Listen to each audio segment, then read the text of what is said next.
कर्क राशि वालों, वर्ष 2026 की पहली तिमाही जनवरी, फरवरी और मार्च आपके लिए साधारण नहीं है। ग्रहों की स्थितियां 12 वर्षों बाद एक बार फिर ऐसा विशिष्ट संयोजन बना रही हैं जो आपके जीवन में अवसर, परीक्षा और रूपांतरण तीनों को साथ लेकर आएगा। 16 जनवरी को मंगल आपके सप्तम भाव में उच्च होकर प्रवेश करेगा। मंगल आपके योग कारक ग्रह हैं, अतः ये काल आपके करियर, प्रतिष्ठा और निर्णय क्षमता के लिए अत्यंत अनुकूल होगा। यह रुचक महापुरुष राजयोग आपकी प्रगति को नई दिशा दे सकता है। यह महीना चुनौतीपूर्ण रहेगा। राहु के साथ सूर्य, शुक्र और बुध आपके 8वें भाव में एकत्र होंगे और 17 फरवरी का सूर्य ग्रहण इस तनाव को और गहरा करेगा। ये अचानक घटनाओं, मानसिक दबाव और अनिश्चितता का समय है, इसलिए सावधानी, संयम और सतर्कता आवश्यक होगी। फरवरी की उथल-पुथल के बाद राहत का समय। शुक्र नवम भाव में उच्च होकर सौभाग्य, सहयोग और मनोवैज्ञानिक सहजता लाएगा। बृहस्पति अब भी 12वें भाव में रहकर विदेश और खर्च से जुड़े संकेत देगा, जबकि शनि आपके भाग्य स्थान में बैठकर यह सुनिश्चित करेगा कि हर उपलब्धि मेहनत से ही प्राप्त होगी। अब हम महीनों और जहां तक संभव हो दिनों के सूक्ष्म विश्लेषण में प्रवेश करेंगे ताकि आप तर्कसंगत योजना बना सकें। यह मार्गदर्शन केवल भविष्यवाणी नहीं, बल्कि आंकड़ों, ग्रह स्थितियों और तार्किक व्याख्या पर आधारित एक रणनीतिक रूपरेखा है। एक डायरी और लेखनी तैयार रखें, क्योंकि आगे हम जोखिम, अवसर और व्यवहारिक कदमों को क्रमबद्ध रूप से खोलेंगे, ताकि आप न केवल समझ सकें बल्कि निर्णायक, सूचित और संकल्पित होकर आगे बढ़ सकें। शुरुआत करते हैं जनवरी 2026 से। जनवरी का महीना 2 हिस्सों में बटा हुआ है। महीने की शुरुआत यानी 1 तारीख से लेकर 13 जनवरी तक का समय थोड़ा भारी, थोड़ा धीमा और थका देने वाला रहेगा। ऐसा क्यों? क्योंकि इस समय आपके छठे भाव में 4 से 7 ग्रहों का एक क्लस्टर बना हुआ है। छठे घर ज्योतिष में संघर्ष, रोग और शत्रुओं का होता है। आप महसूस करेंगे कि ऑफिस में या घर पर काम का बोझ बहुत ज्यादा है। आपको ऐसा लगेगा कि आप मेहनत तो 100% कर रहे हैं, लेकिन रिजल्ट सिर्फ 30% मिल रहा है। शरीर काम पर होगा, लेकिन मन कहीं और भटकेगा। एक अजीब सी सुस्ती, एक आलस आपको घेरने की कोशिश करेगा, क्योंकि कर्क राशि वाले वैसे भी थोड़े आरामदायक होते हैं। लेकिन यहां एक अच्छी खबर भी है। 6ठा घर उपचय स्थान भी होता है, यानी ग्रोथ का घर। यहां की गई मेहनत कभी खाली नहीं जाती। अगर आपका कोई पुराना कोर्ट केस चल रहा है, कोई लीगल मैटर फंसा हुआ है, तो जनवरी के पहले 2 हफ्ते उसे निपटाने के लिए, उसमें जीत हासिल करने के लिए सबसे अच्छे हैं। अगर आप बैंक से लोन लेना चाहते हैं तो आपकी फाइल चुटकियों में पास हो जाएगी, क्योंकि 6ठा घर कर्ज का भी है और यहां ग्रह मजबूत है। फिर आएगा वो समय जब असली जादू शुरू होगा।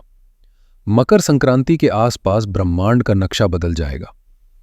13 जनवरी को शुक्र आपके 7वें भाव में आएंगे, 14 जनवरी को सूर्य 7वें भाव में आएंगे और 16 जनवरी को सबसे बड़ा इवेंट मंगल 7वें भाव में उच्च के हो जाएंगे। दोस्तों, 16 जनवरी के बाद का समय आपके करियर के लिए रॉकेट फ्यूल का काम करेगा।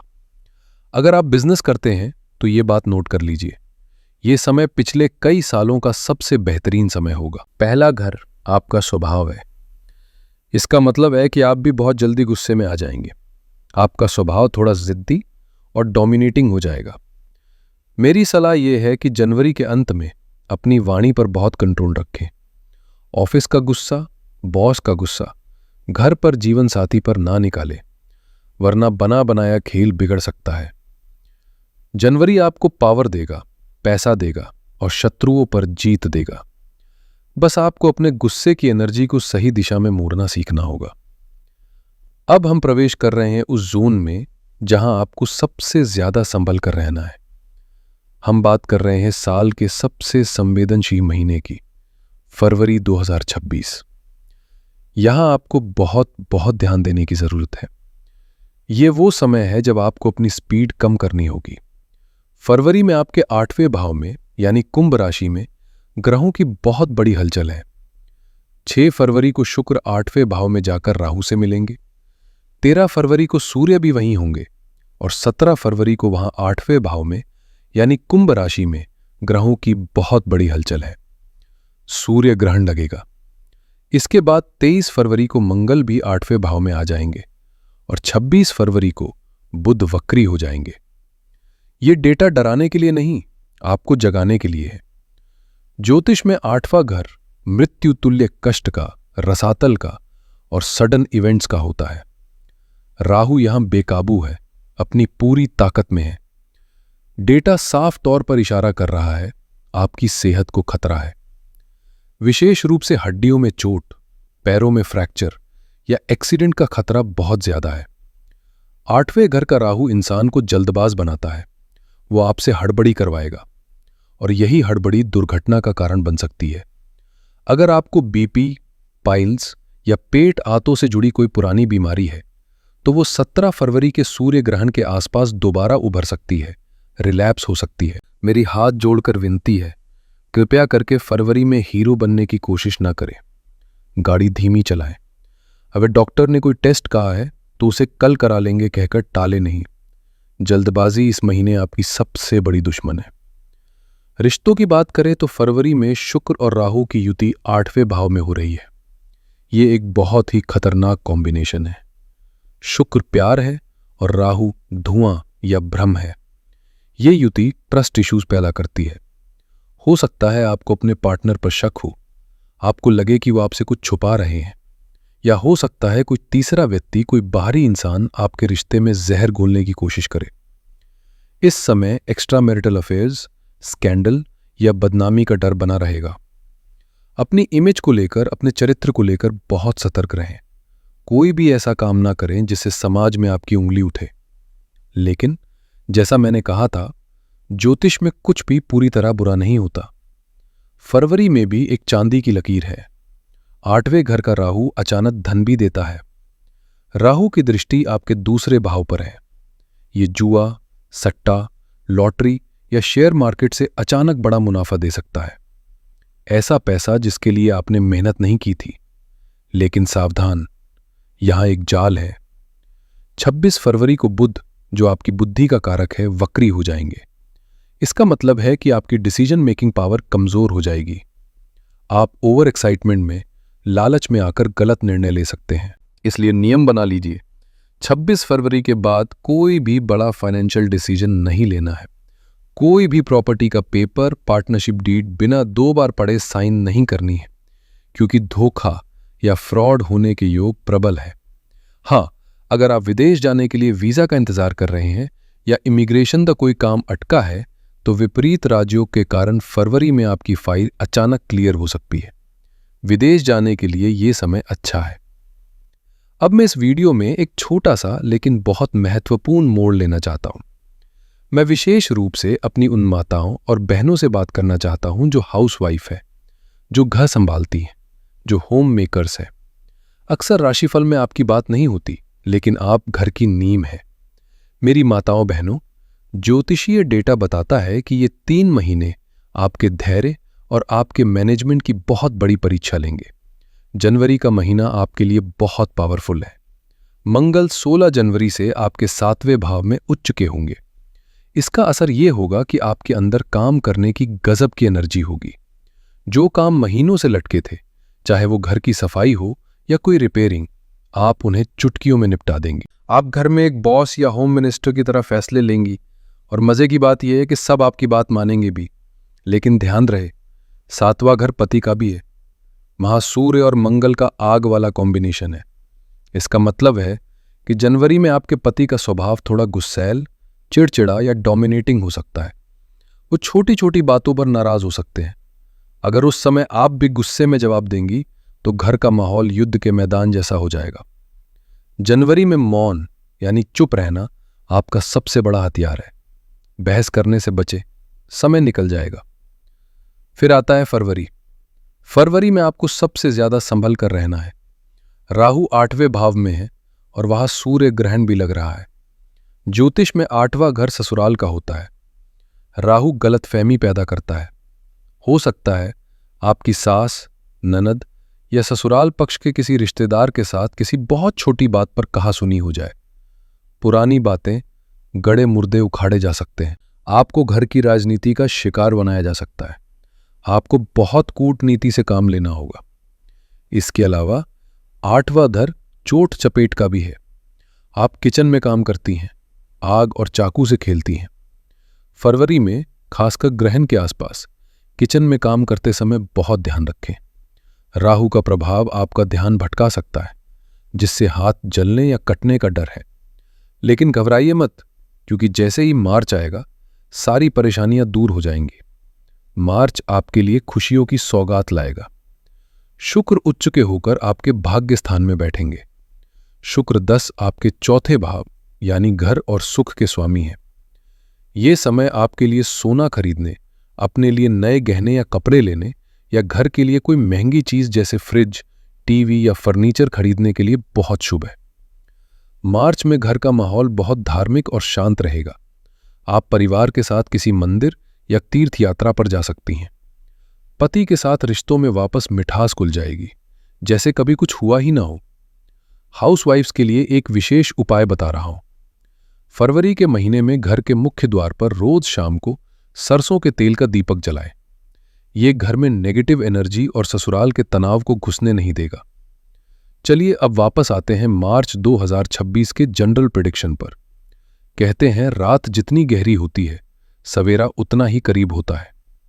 फरवरी के तूफान और ग्रहण के अंधकार के बाद मार्च 2026 आपके लिए ठंडी हवा का झोंका बनकर आएगा। यह महीना रिडेम्पशन का है, वापसी का है। 2 मार्च को एक बहुत शुभ घटना होगी। शुक्रदेव मीन राशि में प्रवेश करेंगे। मीन राशि शुक्र की उच्च राशि है, जहां वो सबसे ज्यादा खुश होते हैं। और यह घटना आपके 9वें भाव यानी भाग्य स्थान में हो रही है। इसका सीधा असर यह होगा कि जो काम फरवरी में अटक गए थे, जिन फाइलों पर धूल जम गई थी, वो अब अपने आप बिना ज्यादा मेहनत के बनने लगेंगे। भाग्य आपका साथ देना शुरू कर देगा। आपका मन करेगा कि कहीं घूमने चला जाए। आप किसी लंबी दूरी की यात्रा, किसी पहाड़ी इलाके, तीर्थ स्थल या विदेश यात्रा पर जा सकते हैं। यह यात्रा सिर्फ मजे के लिए नहीं होगी, यह आपके मन को, आपकी आत्मा को बहुत शांति देगी। शुक्र आपके चौथे भाव के स्वामी भी है। जब चौथे घर का स्वामी 9वें घर में उच्च का होता है, तो यह एक बहुत बड़ा प्रॉपर्टी योग बनाता है। अगर आप अपना घर खरीदने का सपना देख रहे थे, तो मार्च का महीना वो समय है जब यह सपना सच हो सकता है। जमीन, फ्लैट या नई गाड़ी खरीदने के लिए यह साल का सबसे बेहतरीन समय है।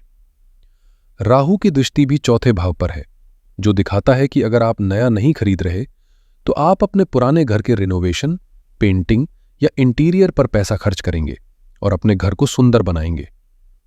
मार्च में बस एक छोटी सी सावधानी रखनी है। 3 मार्च को आपके दूसरे भाव यानी सिंह राशि में चंद्र ग्रहण लगेगा। दूसरा भाव आपकी वाणी का है और आपके कुटुंब का है। 3 मार्च के आसपास ग्रहण के प्रभाव के कारण आपकी वाणी बहुत कड़वी हो सकती है। आपके मुंह से कोई ऐसी बात निकल सकती है जो सामने वाले को तीर की तरह चुभे। पैतृक संपत्ति या पैसों के लेन देन को लेकर परिवार के सदस्यों के बीच झगड़ा हो सकता है। मेरी सलाह यह है कि 1 मार्च से 5 मार्च के बीच जितना हो सके मौन रहे। पैसों की बात परिवार के साथ ना करें, और अगर कोई उकसाए भी तो मुस्कुराकर टाल दे। 11 मार्च को एक और अच्छी खबर मिलेगी। देवगुरु बृहस्पति जो अब तक वक्री थे, वो 12वें भाव में मार्गी हो जाएंगे और 15 मार्च को सूर्य मीन राशि में चले जाएंगे। यहां से आपकी हेल्थ रिकवरी पूरी तरह शुरू हो जाएगी। फरवरी में जो डर, जो एंग्जाइटी या जो इन्फेक्शन आपको परेशान कर रहा था, वो अब खत्म हो जाएगा। आपका कॉन्फिडेंस वापस आएगा, मन प्रसन्न रहेगा और समाज में आपकी इज्जत बढ़ेगी। दोस्तों, वीडियो के अंत की ओर बढ़ते हुए चलिए इसे थोड़ा और गहरा और सटीक बनाते हैं। कर्क राशि तो आपकी है, लेकिन आप किस नक्षत्र के कर्क राशि वाले हैं, उस पर भी आपके रिजल्ट्स निर्भर करेंगे। ज्योतिष में नक्षत्र का बहुत महत्व है। अगर आप पुनर्वसु नक्षत्र के हैं, जिसके स्वामी गुरु है, तो आप ज्ञान और धन के पीछे भागने वाले हैं। आपके लिए मार्च का महीना सबसे अच्छा है। 12वें भाव के गुरु आपको विदेश से पैसा दिलाएंगे और आपका ज्ञान बढ़ाएंगे। अगर आप पुष्य नक्षत्र के हैं, जिसके स्वामी शनि है, तो आप स्वभाव से मेहनती और टेक्निकल दिमाग वाले हैं। आपके लिए जनवरी का महीना बेस्ट है। 16 जनवरी के बाद मंगल आपको करियर में वो ऊंचाई और वो पद देगा जिसके आप असल में हकदार हैं। प्रमोशन के सबसे ज्यादा चांस आपके ही हैं। और अगर आप अश्लेषा नक्षत्र के हैं, जिसके स्वामी बुध हैं, तो आप बहुत तेज दिमाग वाले और रिसर्च ओरिएंटेड हैं। लेकिन आपको फरवरी में सबसे ज्यादा सावधान रहना है। 26 फरवरी को जब आपके नक्षत्र स्वामी बुध वक्री होंगे तो आपको मेंटल स्ट्रेस और कंफ्यूजन सबसे ज्यादा होगा। आपको अपनी नसों और त्वचा का ध्यान रखना होगा। इन 3 महीनों को सुरक्षित, सफल और शानदार बनाने के लिए आपको क्या उपाय करने हैं? समस्या है तो समाधान भी है। ये उपाय हमारे डेटा सेट के अनुसार विशेष रूप से डिजाइन किए गए हैं ताकि आप ग्रहों की नेगेटिव एनर्जी को काट सकें। पहला उपाय है सोमवार का विशेष नियम। ये उपाय आपको जनवरी से मार्च तक लगातार करना है। एक भी सोमवार छोड़ना नहीं है। हर सोमवार को सुबह स्नान करके शिव मंदिर जाए, शिवलिंग पर कच्चा दूध चढ़ाए। लेकिन एक ट्विस्ट है, क्योंकि फरवरी में राहु और शनि का प्रकोप है, इसलिए दूध में थोड़े ताले तिल जरूर मिलाए। काला तिल राहु और शनि को शांत करता है और दूध चंद्रमा, आपका स्वामी, को मजबूत करता है। दूध चढ़ाते समय ओम नमः शिवाय का 108 बार जाप करें।